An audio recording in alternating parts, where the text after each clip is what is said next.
öyle hakikaten. Evet, hocam başladı. Evet. Bismillahirrahmanirrahim.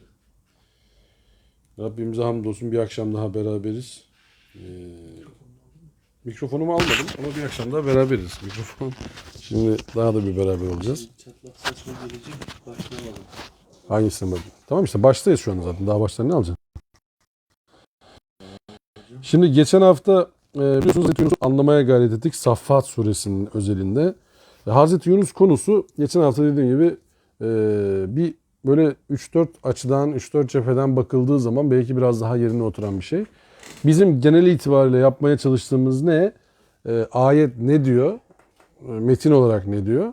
Allah Resulü bundan ne çıkarım elde etmiş olabilir? Biz bundan ne çıkarım elde etmemiz gerekiyor? Yani bugüne ne diyor? Bir Allah Resulü zamanında anlaşılması durumu var bunun. Yaşandığı dönemde, yaşantının topluma aktarıldığı bir şey var. Bir mesaj var yaşandığı dönemde. Ve toplumun ondan anladığı, anlamadığı bir şeyler var. Ve bu toplumda bir dönüşüm, değişim hareketi var ya da yok. Ya da bir karşı çıkış hareketi var. Şimdi geçen grupta bir görsel paylaştım. Nebilerin sırasıyla alakalı. Gördünüz mü? Hazreti Yunus hemen Hazreti Muhammed'in bir öncesindeki nebi olarak gözüküyor. Geliş sıralamasında. Görselde de dikkat ettiyseniz. Şimdi Hazreti Yunus'un olayı anlatılırken peygamberliğin hangi yıllarındayız biz şu anda bu Saffat suresini işlerken takribi? 9-10. yıllar yani Mekke yıllarındayız hala. Mekki surelerdeyiz. İşte Hazreti Yunus'a bu Hazreti Yunus'un yaşadıkları, Hazreti Yunus'un içine düştüğü durum Allah Resulü'ne aktarılırken Allah Resulü'nün aklında da acaba böyle şeyler olmuş mudur diye sorduk. Allah Resulü de ya bu Mekke'de bize pek bir şey yok. Ben buradan ufak ufak başka bir tarafa mı geçsem acaba diye anlatılmış olabilir mi? Yani bunun önüne geçilmesi için, bunun öyle çözümlenemeyeceğinin anlatılması için ya da Hazreti Nuh'un duasından bahsetmiştik hatırlarsınız. Allah'ım yeryüzünde bir tane kafir bile bırakma duası değil mi? Allah bu duayı zikrediyor Kur'an'da bize hatırlatıyor. Diyor ki böyle bir dua var. İşte bu dua Allah Resulü etsin diye mi Allah Resulüne aktarılıyor? Yoksa bu duayı boşuna etme edilmişi var diye mi aktarılıyor? İşte Hazreti Yunus yani bir taraftan çıkıp başka bir tarafa gidiyor. Ona rağmen döndüğünde bir sürü insanın orada iman ettiği anlatıldığı zaman Allah Resulüne verilmek istenen mesajlardan bir tanesi. Ya zamana ana çok takılma. Sen olsan da olmasan da nebiler olsa da olmasa da Allah nurunu tamamlar olabilir mi? Yani sen oraya çok takılma yani. Sen buradan çıkarsan burası artık şey olmaz falan bilmem ne. Öyle değil konu. Allah'ın hakikati kafirler üzerini örtmek istese dahi tamamlanacağına dair Allah'ın açıklaması var değil mi?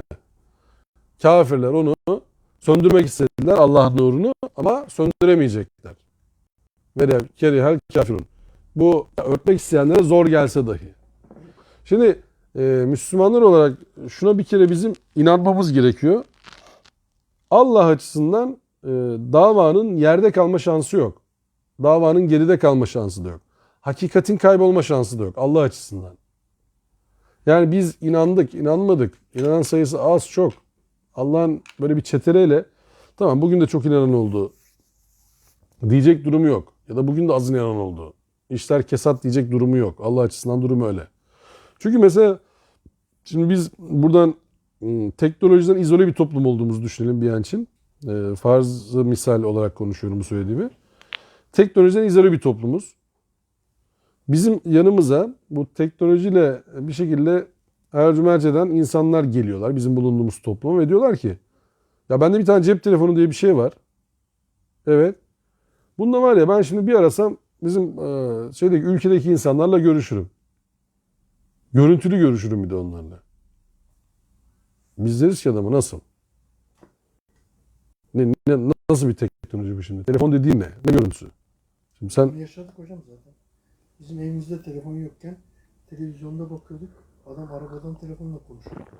Diyorsun ki nasıl yapıyor değil mi bunu şimdi? O bilim kurgu filmiydi bunlar.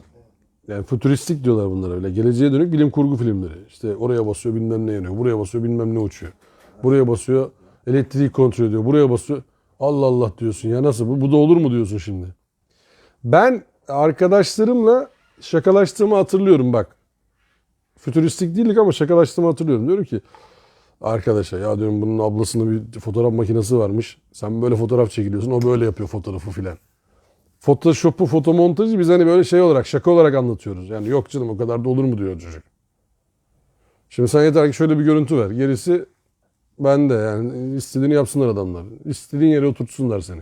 100 sene sonraki halini suratını göstereceğiz. İstediğini yapıyorlar. Yeşil perde diye bir şey var.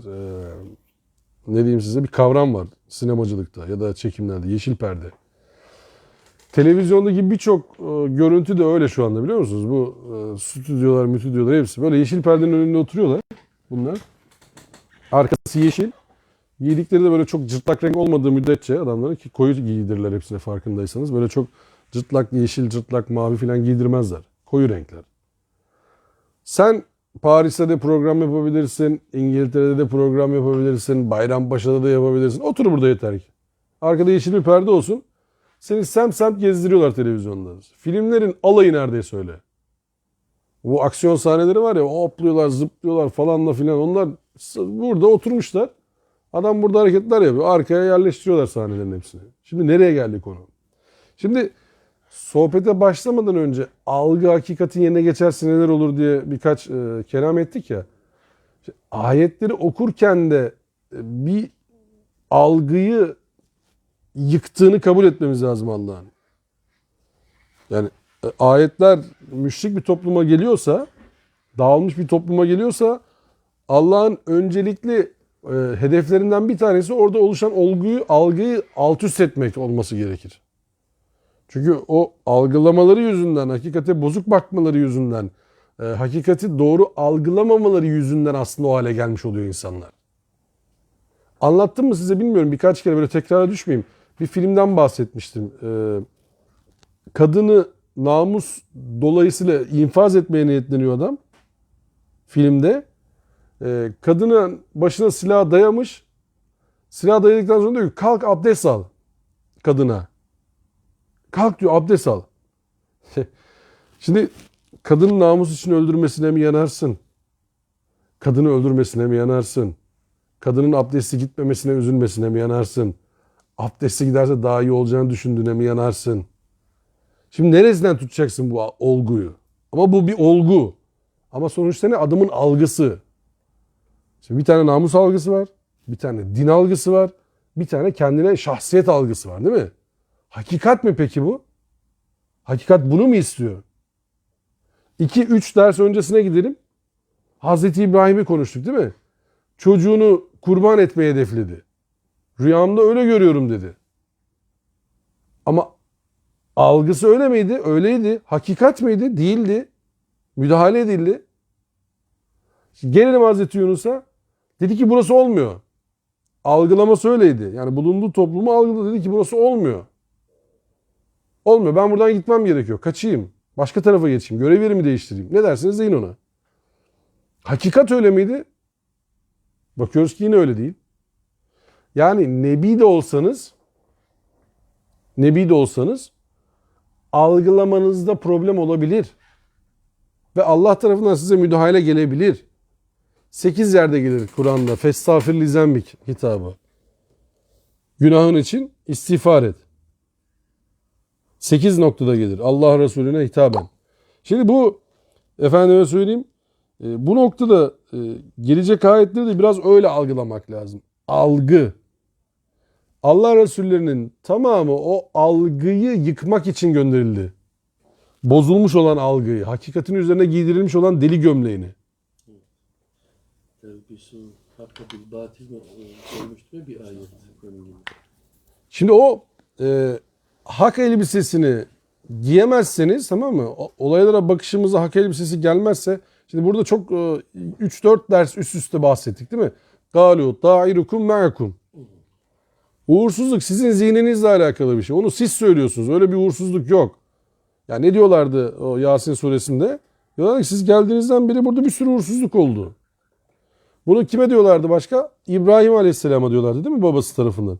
Ya diyorlar sen böyle yaptığın için burası karmakarışık bir yer oldu yani. Sen böyle devam edersen biz seni taşlayacağız. Seni buradan kaldırmamız gerekecek. Yani senin yüzünden uğursuzluk oldu.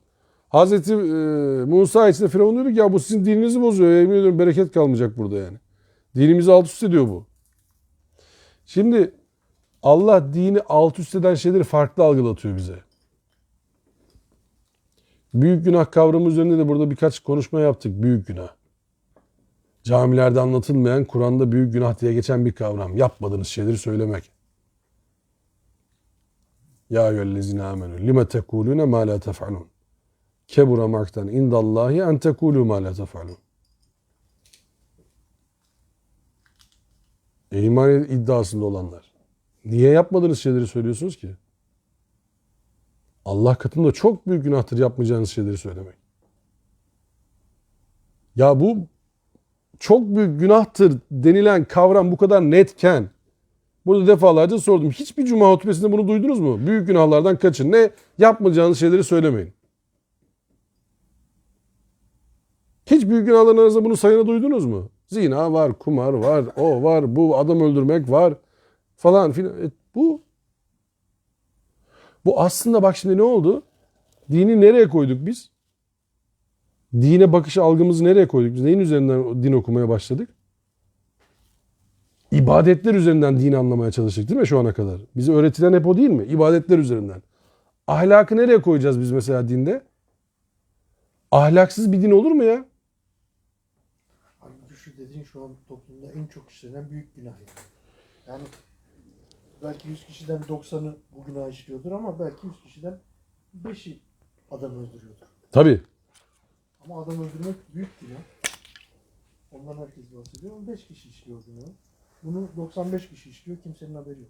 Şimdi bu algı işte hakikatin önüne geçerse. Şimdi ne öğretildi bize? Diyorlar ki tamam namaz dinin direğidir değil mi? Böyle öğretildi bize. Namaz dinin direğidir. Kur'an'da bunun şeyi var mı? Referansı var mı? Var yok o ayrı bir konu. Yok gözüküyor ama neyse. Hadi öyle kabul edelim yani. Var yoku girmeyelim o topa. Ama bu direkt Kur'an'da ayet işte referans. Boş konuşmayın ya. Niye yapmayacağınız şeyleri söylüyorsunuz ki? Bu çok büyük günah. Ama hakikat ne oldu? Başka şeyler böyle öne alınarak o birincisi bak o da önemli diyemezsin böyle şeylere mesela. Bak o da önemli diyemezsin. O önemli. O da önemli diyemezsin. O da önemli dediğin zaman daha önemliler de var döner iş. Şimdi biz burada çok okuduk değil mi o akabe. Felakta hamel akabe. Fekkür akabe. Değil mi? O ayetler çok arka arkaya okuduk burada. Defalarca üzerine durduk. Akabe nedir bilir misin? O bir köleyi boyundurundan kurtarmaktır. Bir yetime sahip çıkmaktır. Bir miskine yokluk gününde doyurmaktır. Değil mi? En sonunda Sonra iman etmektir. Sonra sabrı ve merhameti tavsiye etmektir.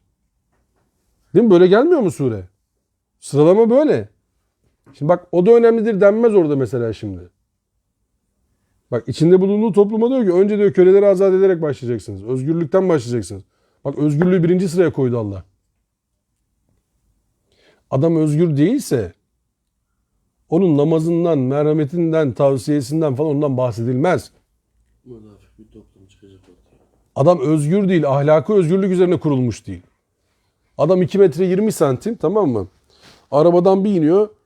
Sen de iniyorsun arabadan yanlışlıkla. Sen diyorsun ki lan neyse ben seni affediyorum. Öyle değil o konu kardeşim yani o seni affediyorum denmez ona. Adam 2 metre 20 santim zaten affetmesen diyor. Sen beni affet dedin ona. Ben seni affediyorum denmez o dakikada. O da fena değil falan değil. Öyle on numara yok o. Doğru sensin. Gerek yok. Tartışmayalım. Kardeş olalım. Kusura bakma arabadan da indik bir anda. Devam edersin akıllı adamsan. Yoksa hani dayılanmaya çalışırsın. Gerek yok. Şimdi ayetleri bak özgürlük yoksa bunların hiçbirini konuşamazsınız abiler. Ali İzzet Begoviç Allah rahmet eylesin. Daha iyi bir adam yani. Müthiş bir düşünür. Diyor ki diktatörlük ahlaksızlığı yasaklasa bile ahlaklı değildir. Bak diktatörlük ahlaksızlığı yasaklasa bile ahlaklı değildir. O çünkü ahlaksızlığı yasaklamadı ki o dikte etti o. Dikte ediyor. Diktatörlük kaybolduğu zaman ahlaksızlık yine sökünü verecek. Yine çıkacak ortaya. Yani Kur'an'ın ilk birinci sıraya koyduğu şey özgür düşünmeniz, özgür olmanız, özgürce yaşamanız.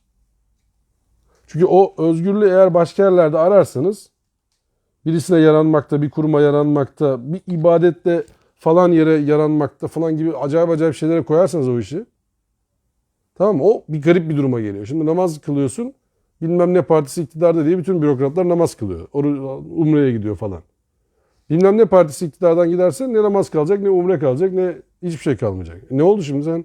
Neye kıldın o namazı? Ne değiştirdi sende o namaz? Fenomenler böyle yapıyor. Namazın şeyi neydi? Hedefi neydi namazın Kur'an'daki? Günahlardan alıkoymak. Kötülüklerden alıkoyacaktı değil mi size? Evet. Orucun hedefi neydi Kur'an'daki? Takvaya. O sorumluluk sahibi yapacak. Zekatın hedefi ne? Arındıracak. Hedefine ulaş. Arındıracak. Hedefi var ibadetlerin. İbadetler amaç değil, araç. İbadet amaç olamaz. Araç. Çünkü Kur'an'la sabit. Araç. Umulur ki yani sorumluluk bilincine erişmeniz için bu. Bu orucu niye tutuyorsun? Kurban ne? Kurbanın amacı ne? Ne etleri ne de kanları Allah'a ulaşır diyor değil mi? Yine senin yaklaşma sebebin, yani o Allah rızası için bir şey yaptığını iddia ediyorsun. Onu etrafına yayarak iyilik hareketini genişletmen lazım. Bak bunların hepsi algıyı düzeltiyor. Yani sizin kurbanınızdan tırnak içerisinde söyleyeceğim. Allah neredeyse diyecek ki bana ne sizin kurbanınızdan? Önemli değil ki benim için o. Ben ne yapayım, siz kurban kesseniz de olur, kesmeseniz de olur. O toplumda bir işe yarayacak. Toplumda bir karşılığı olacak. Bizde nasıl o iş? Yusuf dana kesti. Dananın butunu bana verdi, ön ayağını. Ben de onu ön ayak götürüyorum. Biz de dana kestik, ön ayak. Sen ne verdin? Kemik. Sana kemik, orasına ciğer. Et değişimi oluyor arada. Et değişimi. Ya diyor onlar bize bilmem ne eti verdi. Biz de onlara bilmem ne eti verelim. Ya oğlum adam zaten kesmiş. Onu niye et götürüyorsun sen bir daha? Ama o şimdi ayıp olur. Şimdi ayıp ne oldu burada? Neyin önüne geçti? İbadetin önüne geçti. Al sana algı tamamen hakikatin önüne geçti. Allah'a yaklaşacağına Akrabaya şeye yaklaştın. yaklaştı yani. Topluma yaklaştın. Mahalleye yaklaştın. El alem ne der? Tabii el alem ne der putu diyor ya İsmet Özel. En büyük put, canlı put. Şimdi bu putperest derken biraz daha putu başka yere koyarak söylüyorum tabii bunu da. Müşriklerin Allah'a şirk koşan diye çevrilmesinde, Allah'a ortak koşar diye çevrilmesinde bir puttan bahsedilebilir. İlla bu putu cisimleştirmenize gerek yok. Yani şu putu bu putu yani Manat, Uzza falan diye bunu Lat, Menat, Uzza diye cisimleştirmenize gerek yok. Bunu hayatın içerisinde arayın. Şimdi 149. ayetteyiz bu akşam itibariyle. Diyor ki ayette. Saffat suresi. Evet. 37. sure. Onlara yani müşriklere sor. Kızlar Rabbinin de erkekler onların mı?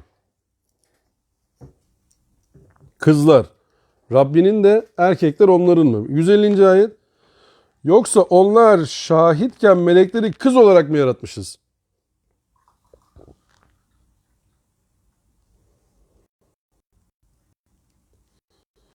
Şimdi Allah bu yaratılış esnasındaki şahitliğe kimsenin hakkının olmadığını Kehf suresinin 51. ayetinde şöyle anlatıyor. Ben onları, yani burada bahsedilen iblis ve soyu, göklerin yerin yaratılışına da kendi yaratılışına da şahit tutmadım. Yani o sizin cin diye isimlendirdiğiniz, bizim cin diye isimlendirdiğimiz, iblis diye isimlendirdiğimiz varlıkların hiçbiri Allah'ın yaratışıyla alakalı bir bilgiye sahip değiller.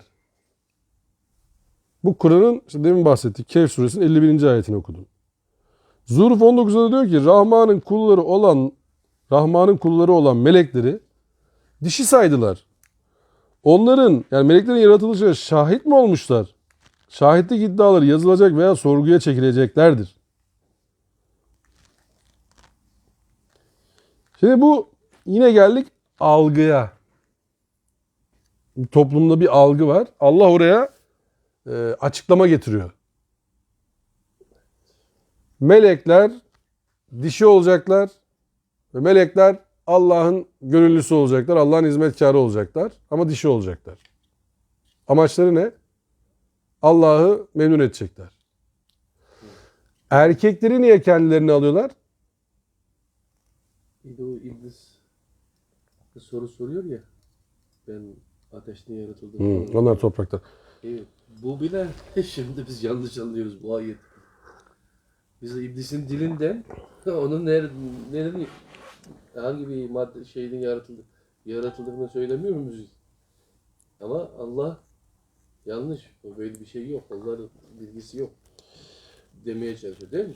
Aynen öyle yani o tarafa da gidiyor çünkü konu yani. Yaratılışlarına şahit değiller. Şimdi burada erkekleri niye tercih ediyorlar sizce o toplumda? Güç yani. Erkek iş gücü. Erkek savaşçı. Bir de namus. Erkeğe verilen değer o. Kadına verilen değer ne? Düşük. Sadece doğurganlık. Yönetici olmaz. İnsan ama insan gibi. Çok önemli değil. Ne yapalım o zaman kadını? Allah'a verelim. O Allah memnun etsin kadınlar. Lat, Menat, Uzza konuşurken üçünün de dişil isim olduğunu söylemiştik değil mi? Lat, Menat, Uzza. Üçünün de dişil isim olduğunu söylemiştik yani. Ama onu açıklarken bir dipnot da düşmüştük. Menat, şimdi Azerbaycan parası olan manatla aynı yani para. Uzza, izzet. Lat da ilah kavramlarını karşılıyor. Yaratıcı, izzet, şeref ve para. 3 tane putla Allah'a yaklaşmaya çalışıyorlar. 3 tane amaçları var yani. Yaratıcılık vasfını sana verelim. Paranın tamamının sende olduğunu bilelim. Ve izzetin tamamını senden olduğunu bilelim. Bunlarla yanaşalım. Biz sana direkt yanaşamayız. Peki Türkiye'de yaşayan insanlar olarak Melek diye bir erkek ismi duydunuz mu hiç? Melek isimli bir erkek. Ben duydum bir tane ama o da yanlış hatırladım. Şeyden Malik de. Malik herhalde. Cebrail aleyhisselam olsun ona işte Cebrail falan belki Mikail, Cebrail onlar erkek olarak. Yok, Melek diye bir isim diyorum. Direkt Melek. Melek abla olur değil mi? Melek abi duydunuz mu hiç? Melek abi. Ama sadece Türkiye'de değil abi. Şeyde de öyle yani. Diğer dinlerde ve dillerde. Şimdi Melek isimdekiler hani alınmasınlar da hala aynı algı devam ediyor mu şu anda? Demek ki ediyor. Değil mi? Laf sen etmiyor. Ha yani oradan çıkmışız derken gibi Türk repliği, Türk sineması repliği. Annem nerede amca? Senin annen melekti yavrum filan. Evet. Hı. Anladın mı? Düşünsene şu oğlun olmuş. Hanım diyor ki melek koyarmışsın. Oğlumuz oldu. Bir de melek gibi insan diyor.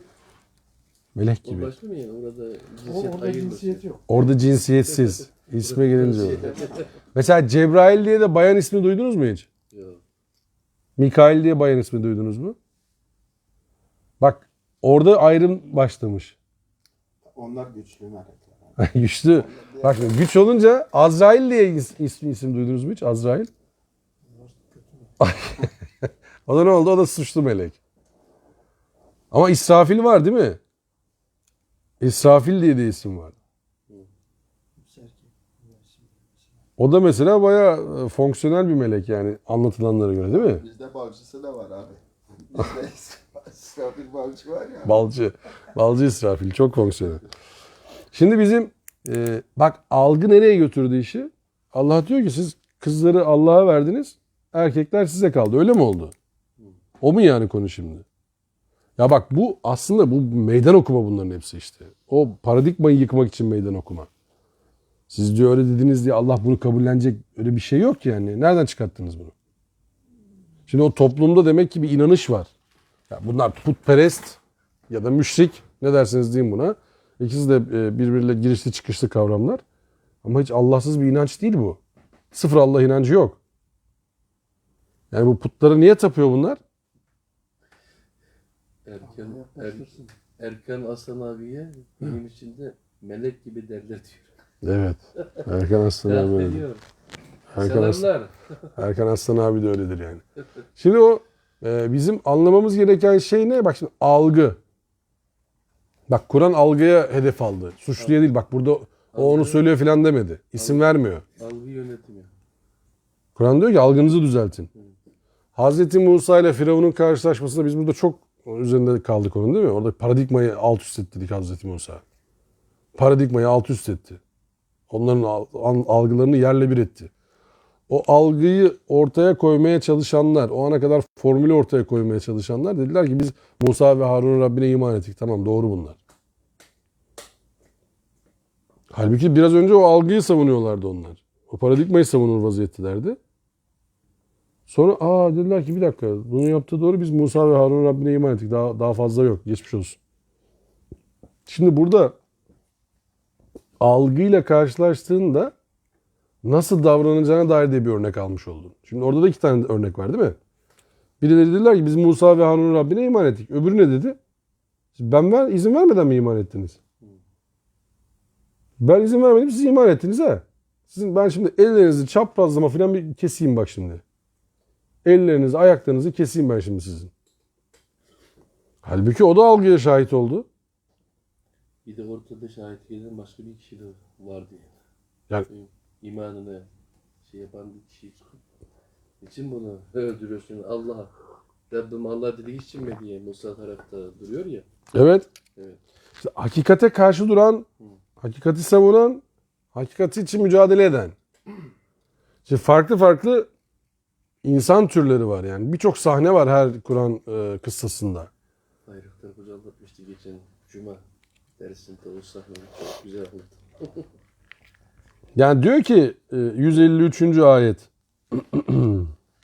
Şu 151, 152, 153 üçünü beraber okuyayım. Dikkat edin şüphesiz ki yalan uydurarak Allah çocuk edindi diyorlar. Şüphesiz ki onlar yalancıdır. Allah kızları oğullara tercih mi etmiş? Şimdi bu Allah'a karşı yürütülen bir zihni faaliyet. Bilgileri yok. Ama zanla diyorlar ki Allah kızları kendilerine aldı, erkekleri de bize verdi. Kızlara çok bizim yatırım yapmamıza gerek yok. Aslında Allah'a olan bakışların da ne kadar tehlikeli olduğunu gösteriyor bu. Nakatullah neydi? Allah'ın devesi. Allah'ın devesine ne yapıyorlardı? Aç bırakıyordu. Diyorlar ki bu Allah'ın devesi. Allah bunu doyursun. Bir de Yasin suresi var değil mi? Saffat suresinden hemen önce olan. Enud'imu men lev yeşâ'ullahu ed'ameh. İn entum illa fi dalalin mubin. Ya Allah'ın dileseydi doyuracağı insanları bizim doyurmamızı mı söylüyorsunuz siz? Siz hakikaten şaşırmışsınız. Enud'imu men lev yeşâ'ullahu ed'ameh. İn entum illa fi dalalin mubin. Hakikaten kafayı yediniz siz yani. Allah dilese doyururdu kardeşim onları. Ben niye doyuracağım onları ya? Allah aç bıraktı onları. Bak şimdi ne yaptı? Suçu kime attı? Ortadan çekildi. Allah. Ben dedi ne uğraşacağım ya? Allah onu aç bırakmış. Beni zengin yapmış Allah. Ben sana niye yardım edeyim? Algı tamamen hakikatin önüne geçmiş. Sen algını almışsın. Allah'ın doğrusunun önüne yatırmışsın. Kapatmışsın orayı. Bir şey söyleyen olursa da diyorsun ki Allah senin hakkında böyle takdir etti kardeşim. Alnına ne yazıldıysa o. Allah sana fakirlik yazmış. Sabret. Benden önce cennete gireceksin. Biz zenginlerin ne derdi var bir bilsen. Fakirler var ya cennete 500 sene evvel girecek zenginlerden. Adam hammal bir ipin şeyini ne kadar süre yapamamış. Hesabını verememiş yani adamı girmiş. Anlatırken de öyle anlatıyorlar değil mi? Ama anlattıkları yerlere bakıyorsunuz Allah Allah sesleriyle. Range Rover'lar, GMC Jeep'ler, falanlar, filanlar, son kasa zırhlı Mercedes'ler. Anlatırken bakıyorsun Allah Resulü bir tabak sütle bütün akşam geçiniyormuş yani. Hacı abiler güzel anlatıyorsunuz da. Önümüzdeki ne var? Siz bir tabak sütle elinizi yıkamazsınız yani. Siz ne anlatıyorsunuz siz? Kime neyi anlatıyorsunuz bir de yani? İşte algıyla hakikat böyledir işte yani. Bütün gün böyle papağan gibi algı diyorum ama algı dediğiniz şey, şimdi size anlatan adama şöyle bir geri çekilip bir adım geri çekilip bakmanız lazım. Bir dakika ya. Şimdi anlattın güzel de. Yani ben şimdi gideceğim, ev benim 67 metrekare. Sen burada kalıyorsun başkanım yani. Koca köşk gibi burada hizmetliler, onlar bunlar. Geçen bir tane videosu çıktı ya adamların. Ya diyor, onların aslında sizin paranıza ihtiyacı yok. Bizim onlara para vermeye ihtiyacımız var diyor. Vah diyorsun ya. Vah vah vah diyorsun ya. Ne kadar o ihtiyaç sahibi insanlarız biz yani. Onlar diyor bizim paramız olmadan da orayı yapabilirler zaten. Yapsınlar. Ama sen faydalanamazsın. Nasiplenmen için vermen lazım. Diyor ya bizim diyor Efendi Hazretleri diyor ahırları meleklere temizletir de diyor yapmıyor diyor yani. İhvan da diyor faydalansın diye falan. Allah Allah diyorsun ya. Ne kadar seviyormuş ihvanlarını yemin ediyorum ya. Ne kadar seviyormuş ihvanlarını yani. Şimdi bu din yanlış açıdan bakıldığı zaman Marx'ın söylediği noktaya gider. Afyon. Karl Marx'ın söylemine gidersin. Din afyondura gidersin oradan yani. Uyutursun herkesi. Irak'ta tek mermi atmadan verdiler ya ülkeyi ya neredeyse. Tek mermi atmadan ya. Hocamız izin vermedi. Bağdat'tı karşıcı. Hocamız izin vermedi. Daha olmadı. Hocamız izin vermedi. Daha olmadı falan. Ülke gitti. Hocamız dedi ki bizim dedi mermi atmamamız daha hayırlı bizim için. Ya al şimdi bak daha hayırlı. Al. Ülke gitti. Ya adam burada o 15 Temmuz akşamı o Çengelköy'de kurşun sıkıyor. Diyor ki ya ne duruyorsunuz diyor dışarıda. Gidin Fetih Suresi okuyun diyor. Biz kazanalım diyor. Başka türlü de bu ülke düzelir mi diyor ya. Ulan oğlum nasıl bir çarpıtma şekli bu ya? Nasıl bir algısızlık şekli? Nasıl bir ahlaksızlık şekli bu? Şimdi buradakiler bak kaç tane suçu birden işliyorlar şuradaki müşrik tarafı. Allah'ın çoluk çocuk edinmekten beri olduğunu bir kere ıskalıyorlar. Iskaladıktan sonra diyorlar ki elde ne kaldı şimdi? Allah'ı memnun edecek birisini bulalım biz. İşte Allah'a bir olmaması gereken yere koydun mu? Oraya artık süslemen lazım. Orada kalmaz o iş. Bir amacın olması lazım. Kurban işinin burayla bağlantılı olduğunu düşünmemek cahillik olur. Bak kurban işinin burayla bağlantılı olduğunu düşünmemek. Çünkü Allah'ı bir çocuğunu kurban ederek memnun edeceğini düşünme hali nasıl gelebilir başka türlü? Algınız şaşacak. Açınız bozulacak. Ufacık bir sapma ileride o çok büyük yani kilometrelerce hedefe doğru kilometrelerce saptırır sizi. Yani çıktığınız noktayla geldiğiniz noktanızda korkunç fark olur. Çünkü büyük sapmadır, büyük kopuştur bu. O yüzden İmam-ı Azam Ebu Hanif'tir ismi. Hanifliğin babası diye geçer. Katışıksız imana meyilli birisidir o. Oradan da buradan da karıştıralım değil. Şimdi biz müşrikleri burada okurken çocuklar işte bunlar Allah'a kız çocukları isnat ediyorlardı. Tamam çok güzel. Erkek çocukları da kendilerini alıyorlardı. Tamam o da çok güzel anladık. Peki bunlar günah kabul. Hiç sıkıntı yok. Peki biz Allah'a kız çocuğu yerine ne isnat ediyor olabiliriz? Biz erkek çocuğu gibi bir şey yanımıza çekiyor olabilir miyiz? Ya bu bir günah şekli. Olmaması gereken bir şeyi Allah'a isnat ediyorsun. Olmaması gereken bir şeyi de hiç alakası yokken kendine isnat ediyorsun. Şimdi toplum olarak biz buna benzer neler yapıyor olabiliriz?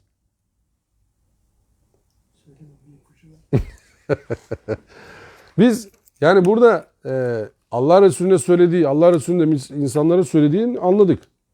Bu insanlar bir Allah'ın çoluğu çocuğu olabileceğine dair bir şey istinad ediyorlar. Bir düşünce, tasavvur dünyaları var. Ve o dünyada da ondan sonra şekillendirmeleri yine kendi yapıyor. Kendin yap. Neydi o? Kendin pişir, kendin yeme. Kendin pişir, kendin tap bunlarınki de. Kendin yap, kendin tap. Kendin pişir, kendin yenin dini modeli. Biz de veliler diyoruz. Şafak. Sen abi şimdi derse girerken konuştuk ya Allah Resullerinin doğum gününü kutluyoruz vesaire diye değil mi? Şimdi Allah Resullerinin en faziletlisi kimdir diye sorsan Kur'an'a Kur'an ne der? Hepsi aynı. La nüferriku beyne ahadin min rusulih der değil mi? Biz elçiler arasında fark gözetmeyiz der. O bizi keser mi abiler? Elinizi vicdanınıza koyun. Biz ne yapmamız lazım orada? Rahmeten lil alemin. Hepsi ama öyle işte. Rahmeten lillah ve mersenlâke rahmeten lil alemin. Yani başka türlü nasıl olacak? Alemlere rahmet. Yani hepsi aynı da bizimki ama daha bir aynı yani. Daha bir. Son geldiği için. Peki biz onu eklemedik. Evladı kızı eklemedik. Ne ekledik onun yerine? Bir kelime ekledik oraya. Hayır. Habib ekledik biz. Allah'ın oğlu olmaz, kızı olmaz, sevgilisi olur mu abiler? En sevdiği kul. Sen edemezsin, yaratmazsın. Heh. Levlake ve ma ahlekul eflake. Yani bunu hadisle uğraşan herkes defalarca yalanladı. Hadis ilmiyle uğraşan herkes defalarca yalanladı. En zayıf rivayette bile yok dedi. Peki bunun Hz. İsa için söylenmiş versiyonu var mıdır? Allah'ın oğlu Vardır. Yani Allah'ın oğlu da değil ki konu. Zaten üçün bir tanesi. Birin üç tanesi. Kendisi. Kendi içinde yani. Üzeyir Allah'ın oğlu dediler mi? Dediler değil mi? Niye kızıyorsunuz ki o zaman? Kızmayın. Şimdi Allah Resulü'nü oraya koyunca Allah Resulü iyilik mi yapmış oluyorsun peki? Allah Resulü'nü oraya koyunca Allah iyilik mi yapmış oluyorsun? Allah'ın vermediği bir şey sen niye veriyorsun? Nasıl veriyorsun? Ne hakla veriyorsun? Bu kendin pişir, kendin yenin farklı modeli değil mi? Kendin yap, kendin tap. Evet. Neydi? Ebu Bekir mi? Ömer mi? İki işe şey yapıyorum, pişman ediyorum. Biri kızımı gömüyorum, bir de kendimiz elimizi yaptığımız şeyleri, Tabii putlarımızı. karnımızı açtığımız zaman kendimizi yiyorduk. Ama aynı bizde böyleyiz. Evet yani. İşimize geldiği zaman Ya sen şimdi falan kulumun işini bana bırakın, filan kurumun işini ben halledeceğim diye konuşulan bir toplumda Allah Resulüne ya da bir başkasına, şimdi Allah Resulüne Allah'ın sevgilisi sıfatı veriliyor. Öbürüne de Gavs sıfatı veriliyor. Kutlu. Kutbu Azam, Kutbu Gavs falan bilmem ne Gavs-ı Azam falan. Bu Gavs-ı Azamların özelliği ne abi? Direkt. He? Direkt alıyorlar. Peygamberler melekler aracılığıyla alıyor. Bu Gavslar direkt alıyor değil mi? Öyle anlatıyorlar. Bir de uğraşıyorlar. Yani o Sürekli irtibat halindeler yani. varsa var ya yani sen yalvardığın zaman ona o sana ulaşıyor anlamında. O sürekli duyuyor bir de. Şimdi adam televizyonda anlattı. Dedi ki işte kervan yolunu kesecekmiş. Ondan sonra bunlar demişler ki aman demişler bak bizim işte Gavs'ımıza yalvar hemen bir şey olduğu zaman. Yoksa demişler hani bak burada kervanlar şeye sıkıntı verir. Allah'ım sen bize yardım et demişler. Bir tanesi demiş ki ya Gavs falan o kurtulmuş. Diğerlerinin hepsi güme gitmiş. Ulan belki Gavs'ına da mı hepsi işte? Gavs tezgahlıyor belki şeyleri. Korsanları. Çünkü o parola da o ya. Gavs bizi kurtar tamam sana bir şey karışmıyoruz. Tamam Gavs tezgahlamış belli burada ne karışıyorsun yani. Burada Gavs'a özellik vermene gerek yok ki. Niye bizi soyuyorsun diye Gavs'a söylesene. Ya diyor ki sizi ileride çevirebilirler diyor. Aman dikkat edin falan. Oğlum biz de Bayrampaşa çocuğuyuz yani biraz anlarız bu işlerden yani. Sen ne bizi kafalıyorsun? Yani çevireceklerini nereden biliyorsun bizi? bu şey de olabilir belki hocam. Hani Mesela Allah'ın dileğini saptırır var ya. Onun karşılığı da olabilir. Tabii sen şimdi Sapıtmak istersen böyle işi rast getirirsen de sapık sapık inanmışsın kalsa senin. bir tanesi anlatıyordu hatırlar mısınız onu? Çocukların cevizlerini saklıyorlarmış. Ondan sonra diyorlarmış ki Allah'tan ise cevizlerini bak. Allah'a dua et cevizlerin ortaya çıkacak. Çocuk da garibim Allah'a dua ediyor. Allah'ım cevizlerim kayboldu. Bu da cebinden çıkarıp koyuyor masaya. Aa diyor tamam. Allah'a dua ettim cevizlerim geldi. İşte Allah'a dua etmeyi öğretiyor. Var mı çay? Ne oldu? Bitti mi? Var var. Yukarıda söyleyeceğim. Anladım. Allah diyor, bu çocuklar da diyorlarmış ki Allah'a dua ettik cevizlerimiz geldi. Sonra çocuklar başka zaman dua ediyorlar. Allah yok ortada. Dualara cevap verilemiyor. Sen şimdi o cevizleri getirdin çocuğa iyilik mi yaptın? Çocuğun algısını alt üst ettin. bir de güzel bir şey var. Noel Baba var ya. Nail Baba yaptılar onu da biliyorsun değil mi sen Türkiye'de? Nail Baba dediler ona yani. Dediler ya Nail Baba o. Noel Baba değil. Onun filmini seyretmiştim ben Noel Baba'nın. Böyle onlar şey yapan. Yani sene Hediye kaç yüz veriyor. tane şey. Öyle yalan. Türkiye'deymiş galiba. Ondan sonra Tamam olsun bir şey olmaz. Türkiye'deymiş galiba. Ya bir şey olmaz bir şey olmaz. Nail abi, Noel abi falan önemli değil o. Konu keşke o olsa yani. O en kolayı Ya o. orada da yalan şey yapıyor yani. Tamam ama Yalan da. yalan ağzına salıncak kurmuş hocam senin. Yani senin dinin içine yalanı boca etmişsin sen. En masum burada Noel Baba. Ne olacak? Noel Baba'yı bir akşamda kaldırırsın ortadan ya. Adam yaşlı başlı adam gelmiş kaç yaşına yani. Kaynanan sen Noel Baba'ya Türkiye'de inanan Allah'ın kulu yoktur yani. Ama millet eğlencesinde işte alıyorlar bir tane hediye. O ona hediye verecek. Bir şey yapacak. Tombala oynayacaklar falan filan. Ya adam zaten yılın 350 günü, 365 gün müydü? Ne o aynısını devam ediyor zaten. Ne fark ediyor onun için yani. Ama sen şimdi sadece oraya indirirsen bunu kutuplaşıyorsun, tamam mı? Diyorsun ki Noel'i kutlamıyoruz. Ertesi gün ne yapıyorsun? Bir önceki gün ne yaptın? Bir önceki hafta ne yaptın? Yapmayacağımız işleri söyledik. Ya ne oldu yani? Yani oraya mı kaldı işte? Ama oraya kaldıysa çözelim en kolay o. Ben demin de konuşuyoruz işte. Şey yapalım. İsrail mallarını boykot edelim. Tamam edelim. Ben zaten ediyorum. Ben yani Gazze olmasına da gerek yok. Almıyorum ki ben. Hangisini almaya? Bana niye söylüyorsun mesela? Benimle alakası yok konunun. Ben hiç girmiyorum o topa. Ne kolasıydı, Starbucks'ıydı bilmem. Hiçbirine gitmem ki ben yani normalde de. McDonald's'ından, Burger'ından hiçbirine gitmem yani. Ha, bugünün ilk konusu da değil bu yani. Gazze'ye saldırsalar ne olur, saldırmasalar ne olur. Hiç gitmem ki o benim yaşam tarzım. Sen o kadar abartıyorsun bu işi, oraya gidenler öyle böyle. Gitme birader ya. Güzel bir şey gitme ama bunu da bir yaşam tarzına döndür yani. Bugünün konusu olmasın bu. Şimdi yarın ateşkes ilan edilirse Starbucks'ta mı alacaksınız soluğu? Oh be boykot bitti artık kahve içelim mi diyeceksiniz yani.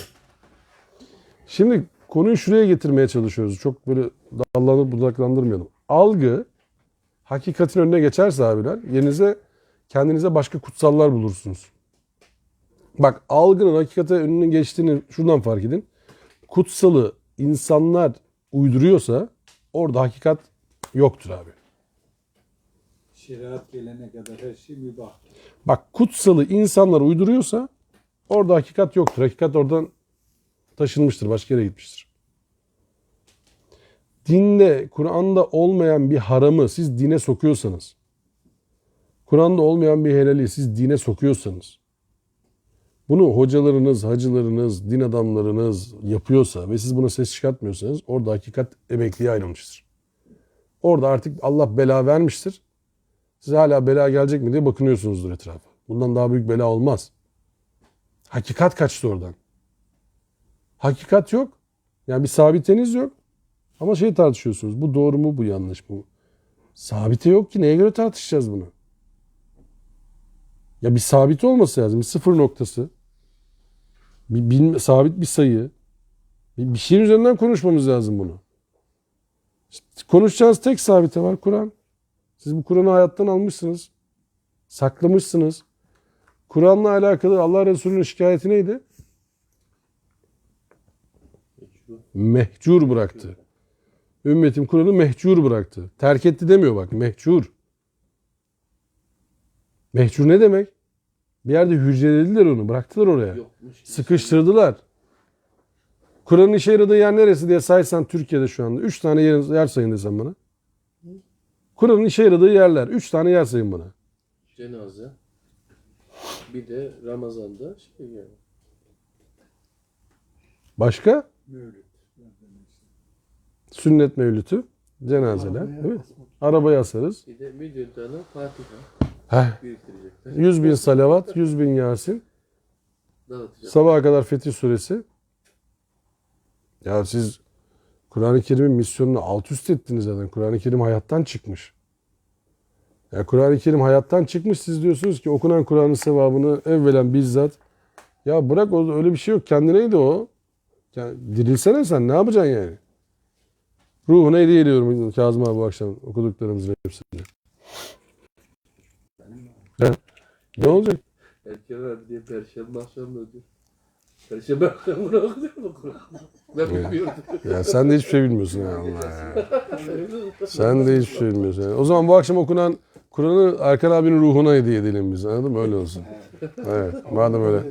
Allah kabul etsin. Ruhuna şifa olsun. Benden de bir tanesi gitti. Sen de git. Şimdi bizim yani Allah'ın çocuk edinmesiyle alakalı tırnak içerisinde söyleyeceğim söylediğimi. Allah niye bu konuyu gündeme getiriyor sizce? Allah'ın çocuk edinilmesine Allah karşı koyuyor. Çok net. Niye? Yani şirk. Ya sizin algınız bir algınız var. Evet, evet. Ve bu algınızda Allah'ın çoluğu çocuğu olması lazım. Allah'ın tahtı olması lazım. Allah'ın makamı olması lazım. Bu sizin algınız. Bu doğru değil. Allah zamandan ve mekandan münezzeh olduğunu kendisi söylerken ne oluyor ya? Korsan burada kitap dağıtımı yapıyor. Tam o konuya insanlığın en büyük belası şirk. Allah insanların Allah algısını düzeltiyor bak. Siz ne çocuğu diyor. Allah'ın o konuyla alakası yok. İhlas suresi değil mi? En kısa surelerden. Evet. Lem yelit ve lem yulet. Doğmadı, doğurtmadı. Doğrulmadı değil bak, doğurtmadı. Yani tırnak içerisinde baba Allah inancını da kaldırıyor ortadan. Yani baba Allah inancını da kaldırıyor. Bak doğulmadı, doğrulmadı değil. Doğmadı, doğurtmadı. Ya İhlas suresi Hristiyanlığın tam böyle doktrinine bıçak saplamaktır. Doğurtmadı. Baba Allah inancı olmaz. Öyle bir şey yok. Allah çünkü öyle bir durum değil. Allah öyle algılayamazsınız. Allah'ın kızları, çocukları olmadığı halde Allah'a sevgili de bulamazsınız kardeşim. Yapmayın bunu yani. Bunlar çok tehlikeli sözlerdir. Olmaz. Allah Resulü'nü yüceltmiş olmazsınız bu hareketle zaten. Ya Allah Resul demiş ona. Daha nasıl yücelsin? Ya nasıl bir hadsizliktir böyle? Allah Resul demiş. Daha nasıl yücelteceksin ki sen? Allah onu bir yere oturtmuş. Sen niye memnun değilsin Allah'ın ya? oturttuğu yeri beğenmiyorsun. Diyorsun yok lan farklı bir yere oturt. Yani. Niye memnun değilsin yani oradan? Olur mu öyle şey ya? Allah ne dediyse o, tamam, bitti gitti. Daha ne istiyorsun yani? Ya bu kadar büyük nimet olur mu? Allah vahiy ve indiriyor. Direkt birebir. Allah'tan elçi aracılığıyla sen alıyorsun. Mesajı alıyorsun. Ya Allah Resulü bize tanıtılırken Üsve-i Hasene diye tanıtılıyor değil mi Kur'an'da? Allah Resulü'nde sizin için çok güzel örnekler vardır. Ya daha nasıl övülsün? Daha nasıl övülsün? Bak bütün nebiler övüldü değil mi? Bak Saffat suresinde. Öyle diyor da ama şimdi örnekler var diyor Allah. Ama onlar örnek yapamayacak bir şeyi versiyonu götürüyor yani. Değil mi yani? Ama zaten İmkansız zaten. abi öyledir bu iş. Genel itibariyle böyledir. Bana bir şey söyle hocam dersin, tamam mı? Cenneti kazanayım. Çok zor bir şey olsun ki ben de onu yapamayayım, mazeretim olsun. Evet. Çok zor bir şey olsun. Mesela ben diyorum ki sana, Abdülaziz hocam cenneti kazanmak istiyor musun? Evet. Sen şimdi buradan yürüye yürüye Kenya'ya gidiyorsun. Nairobi'de ilan ediyorsun abi. Bu çok önemli bir görev. Bunu yaparsan cennetliksin sen. Sen buna inanırsan Gidemedim diye hayıflandım. Gidersin zaten. Gidemezsin. Gidemeyince de işte bizim ömrümüzde böyle geçiyor dersin. Bizim şu anda yaptığımız. şimdi ben diyorum ki sana Abdülaziz abi 2058'de Taksim Meydanı'nda abi senin yüksek sesle la ilahe illallah dediğini görüyorum. İnşallah o gün dersen cennete giriyorsun. 2008'de çıkıp çıkmayacağına dair bir şey yok ki elimizde. Ben sallıyorum, ne olacak yani? Ben büyük ihtimalle yokum o tarihte. Tutmazsa da artık yüz koşursunuz. 2058'de sen de Yapacak abi o. anladın mı? Oradan tutacak. Üstüne sabitlediniz. Bu dünya- Yani tahminen öyle gidiyor yani. Hani 2058'i görürüz. Aziz Hoca o zamana kadar yaşamaz ama yaşansa da oraya gidemez yani. Orada Yusuf'u da bulamaz. Benim garanti oldu kehanet. Tamam mı? Garanti tuttu yani. Varsa da der ki o aslında 2058 mecazdı. Mecaz tabii. Çokluktan kinaye. Duymasın bunu, tamam mı ya? Şimdi bu abilerin de durumu öyle. Bu hani Allah'ın kızı var, oğlu var. Allah. Şimdi bunlar orada gözükmeyecek ya bunlar. İspatı da yok ki böyle bir şeyin. Yani yalan işi biraz zeka işi o yüzden. Üstruplu bir yalan atman lazım. Atarken milleti inandırman için böyle işte çok farklı açılardan bakan adamları istemezler, yalan atanlar. Şimdi ben burada bir dozajda devam ediyorum, tamam mı, hikayeye? Dışarıdan birisi geldiği zaman o dozajı yakalayamadığı için farklı bir açıdan bakabilir, sıkıntı olur. Bir dakika, böyle de bir şey var, nasıl ya filan. Olur mu abi, öyle değil o konu diyebilir. Benim kızıcıklarım bayağı. Ha, tamam, burası sakin abi. Sıkıntı yok, herkes birbirini aşkla... Erkan abi şimdi oradan seyredip. Tabii ya, olur olmaz şeyler söylüyor Erkan abi, oradan bizi bozuyor. Şimdi Diyorlar ki mesela yüzüne bakma bilmem ne tarikatına gidenlere falan. Diyorlarmış sakın mübareğin yüzüne bakma. Bakayım abi niye buraya kadar geldik yani. Bir görelim dünya gözüne. Niye bakmıyoruz şimdi yani? Bir bakışalım bakarsın beni tanıyordur. Baba ne haber deriz bir şey deriz anladın mı? Hani sarılalım falan bir şey. Böyle bir Allah Allah diyorsun. Niye bu kadar gizem katıyorsun olaya? Şimdi Normal olduğunu anlamadım. bunu anlatan abiler diyorlar ki Allah Resulü'nün yanına geldiği zaman diyorlarmış ki müşrikler hanginiz Muhammed? Nasıl ya? Abi senin hangisi olduğu belli yani. Senin sormaya gerek yok. Hanginiz Gavs diye kimseye sorulmaz orada yani. Bütün projektör, herkes orada zaten yani. Tahtlar, bahtlar hepsi o filan orada. Kim oldu? 850 metreden belli. Onlar da dörde ayrıldı değil mi? 4 hak mezhep mi oldu şimdi onlar? Ne oldu? Allah yardımcılar olsun. Zor işleri. Şimdi bizim algı üzerinden yürüdü bu akşam. Niye? Çünkü Allah'ın hani bu kızların Allah'a atfedilmesi, erkeklerin kendilerinde takılması, Allah'a çocuk atfedilmesi bunların hepsi onların algısı, hakikat değil. Ve farkındaysanız hemen Nebileri anlattıktan sonra konu buraya geldi. Şimdi bak Suriye'yi böyle okurken diyoruz ki, ne oldu ya niye birden bir şey geçti, İbrahim geçti, İlyas geçti. Şimdi ne oldu ya bir anda çocuk işine geldi konu. İşte Allah bak bütün hepsinin algılarından bahsetti. O topluma anlattıklarından bahsetti. En son geldi ki bak bir de böyle bir şey var. Bu demek ki bir topluma da hasredilen bir şey değil. Ya bu Allah'a kutsallık, belirli açılardan kutsallık atfetme işi bugünün de konusu. Yani biz bazı şeyleri kutsal ilan ederek Allah'a yanaşacağımızı zannedebiliriz. Tehlike burada. İlla bu kızları onu Allah'a vermek, erkekleri kendimize vermek falan gibi mutlaklaştırmayalım. Dert ne burada? Allah'ın olmayan bir şeyi Allah'a atfetme yetkisini kendimizde görmemiz. Allah'ın kutsiyet vermediği bir şeyi bizim kutsiyet verme yetkisini elimizde görmemiz. Ondan sonra da sapmanın büyüğü. Falan mescitte kılınca 500'de, filan mescitte kılınca 1000'le, filan mescitte kılınca 2000'le çarpıldığını biliyor musunuz namazların? Allah biliyor mu sizce bunu? Nereden çıkarttınız bu mescitlere mesela 10'la 5'le 2000'le çarpma işini? Kim çarpıyor bir de? Hesap makinesi kimde? Bu çetereyi kim gördü? Bir de şu sevap kazanmak, sevap dediğiniz şey ne ya? Orada bir şey almıyor.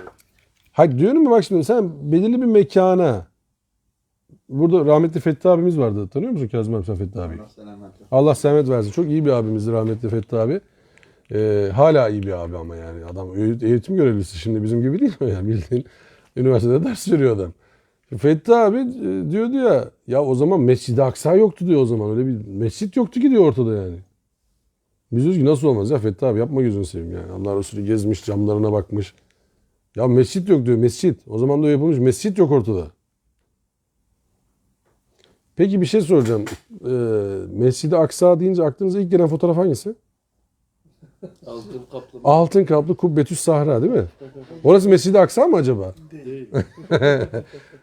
Ya bak algı nasıl bir şey onu anlatmaya çalışıyorum yani. Ya ayarlarımız kaçmış bizim. Ayarlarımız kaçmış. Onu gösterip başka bir şey yapmak istiyorlar. Ya bu Şam'dan Mehdi Şam'a mı iniyordu? Ne oldu o? Evet, evet. Yeri değişmedi değil mi onun? Beyaz minare. O Umavi Camii var ya onu. Oraya niye Şam'a iniyormuş? Bilen var mı? Niye? Yani Mesela New York'a inseydi yani daha niye Şam'a iniyor sizce? Daha hazırlık yapıyorlar Şam'a. Burada ülkede hazırlık ya zaten Abi şey geçen yapıyor, senelerin birinde Filistin'i yapıyor. emekli bir amiral çıktı televizyona. Hiç unutmuyorum. Böyle ağzım açık kalmıştı. Televizyonda beni en çok şaşırtan konuşmalardan biri oldu. Böyle savaş ortamları falan var yine. Yaşlı başlı bir adamcağız. Ölmüştür büyük ihtimal.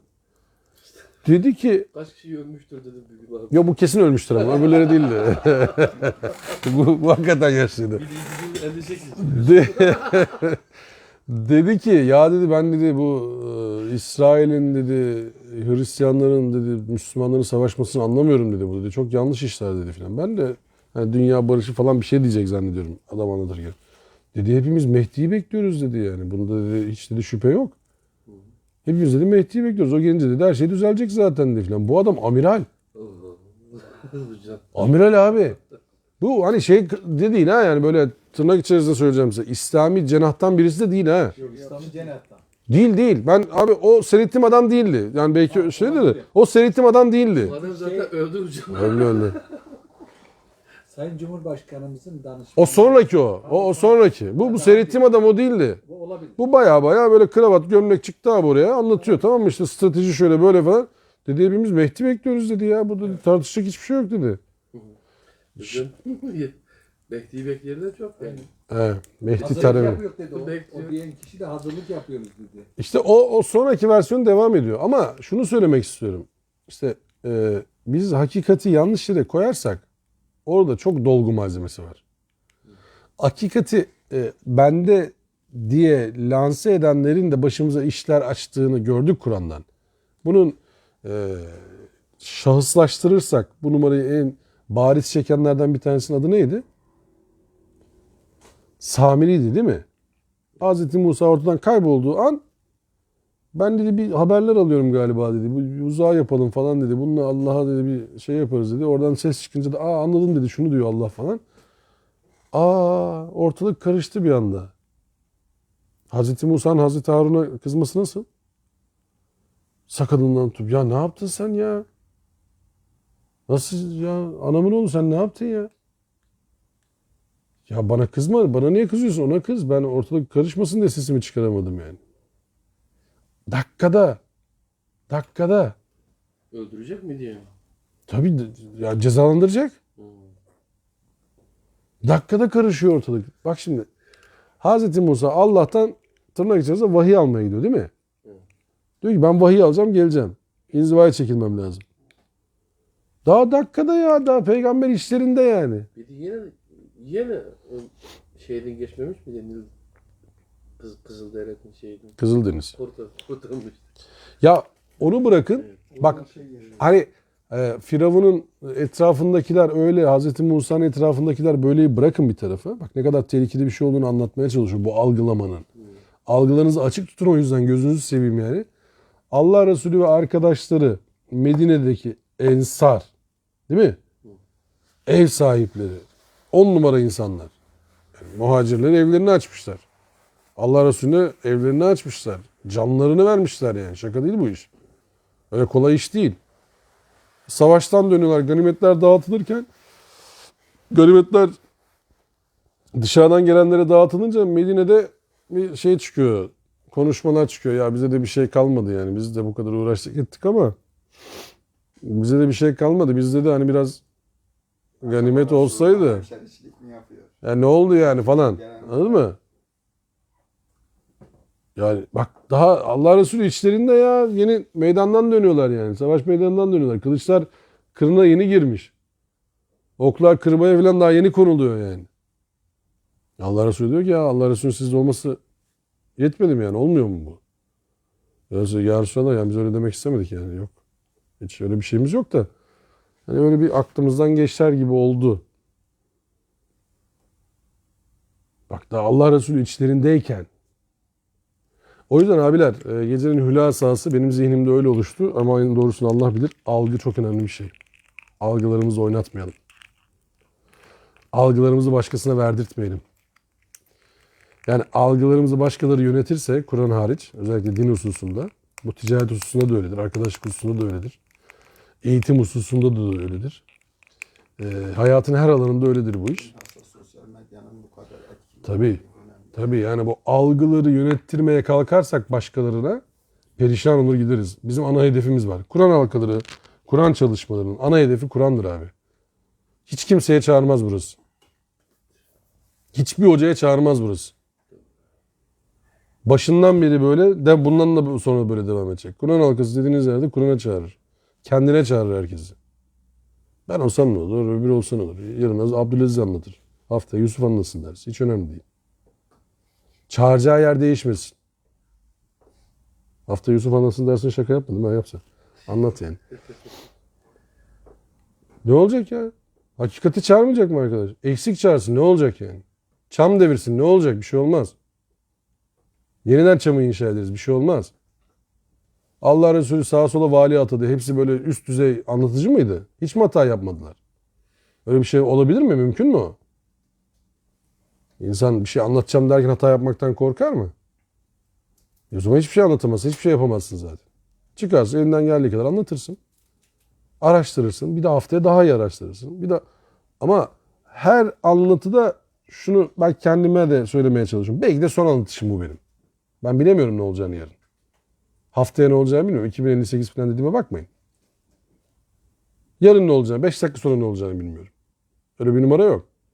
Ama belki de son anlatışımız bu. Son dersimiz bu. Bilmiyoruz. Koronaya girerken öyle bir dersimiz var mıydı bizim? Lan 2 sene ders yapamayabiliriz dedik mi? Haftaya görüşürüz dedik. Öyle kapattık dükkanı. Olmadı. İnşallah da desek, öyle de desek anladın mı? Olmuyor bazen yani. Oraya kadar geliyor ondan sonra olmuyor. O yüzden her dersi bir nimet olarak bilirim şahsıma. Her derse gelen birisi olarak söylüyorum. Derse nimet olarak bilirim. Bazı derslere gelmeyecek. Yani diyorum ki ya ne kadar büyük nimet. Yani Kur'an'dan bir şeyler daha anlamaya çalışıyoruz. Çok iyi anlatıyorum değil, konu o değil yani. Anlamaya çalışıyoruz hep beraber. Başka bir amacımız yok ki bizim burada. Önümüzde duruyor Mustafa İslamoğlu. Bu meal durmasa da başka mealden konuşacaktık biz. Kur'an'a çağıracağız yani. Mehmet Okuyan'dan okuyoruz. Bayraktar Adı Hoca'dan okuyoruz. Ne var yani? Meal okumaya çalışıyoruz. Tefsir okumaya çalışıyoruz. Anlamaya çalışıyoruz. İşte geçen hafta gibi bazen Tevrat'tan alıntılar yapıyoruz. Bak orada da böyle demişler diye. Çünkü böyle bakmanın bir mantığı yok. Abi ben söyleyeyim ama söylediğime hiç itiraz etmeyin. Ha. Çok güzel anlatacağım. Öyle bir anlatış şekli de yok. Bir de o karşı mahalleyi dinle. Karşı tezi dinle. Tez. Değil mi? Antitez. Sentez. Başka türlü nasıl gelişir ki bu iş? Sen oradan bir şey anlatıyorsun. Bir şey anlatılıyor. Bir şey dinliyoruz. Belki de başka bakmamız gerekiyor bu konuya. Ama biz işte bu akşamın finalini öyle yapalım. Bir, kutsalı kendi kafamıza göre uydurmayalım. İki, Allah'ın bak dediği yerden bakmaya çalışalım. Algılarımızı yalan yanlış yerlere yönlendirmeyelim. Ve ahiru davanen elhamdülillahi rabbil alemin. Rızanillah Teala'l Fatiha.